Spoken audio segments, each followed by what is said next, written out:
তারা আল্লাহ রাব্বুল আলামিনকে ছেড়ে দিয়ে উলামায়ে কেরামদেরকে, ইসলামী পণ্ডিতদেরকে, ইসলামিক যারা আলেম হয় তাদেরকে, আল্লাহ ওয়ালাদেরকে রব বানিয়ে নিয়েছে।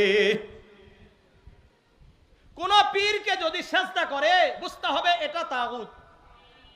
কোন আলেমকে যদি কেউ সাজদা করে মনে করতে হবে এটা তাগুত। ওয়াল মাসিহ ইবনে মারইয়াম, এমনকি আল্লাহ রাব্বুল আলামিন বলেন ঈসা আলাইহিস সালাতু ওয়াস সালামকে আল্লাহ তাআলা ছাড়া তারা রব বানিয়ে নিয়েছে। তাহলে নবীকেও যদি কেউ সাজদা করে এটা তাগুত। কোন আলেমকে যদি কেউ সাজদা করে এটা তো তাগুত।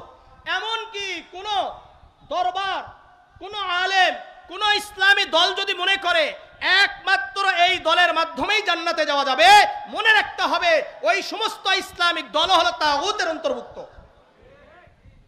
শুধুমাত্র আমাদের মাপকাঠি হলো কোরআন সুন্নাহ।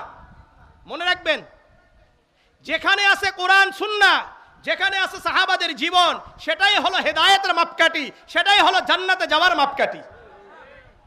আর বাকি কেউ এটা বলতে পারে না, জামাত ইসলাম এটা বলতে পারবে না আমাদের সাথে চললেই জান্নাতে যেতে পারবেন, চরমনা এটা বলতে পারবে না আমাদের সাথেই থাকলে আপনি জান্নাতে যেতে পারবেন, তাবলীগ এটা বলতে পারে না আমাদের সাথে থাকলেই আপনারা জান্নাতে যেতে পারবেন। যারা এই কথা বলবে স্পষ্ট এই আয়াত দ্বারা প্রমাণিত হয় তারা তাগুতের অন্তর্ভুক্ত।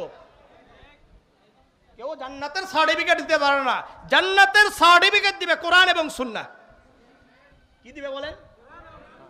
ভালো করে মনে রাখেন, মাথায় রাখেন, এগুলো গুরুত্বপূর্ণ কথা। 3 নম্বর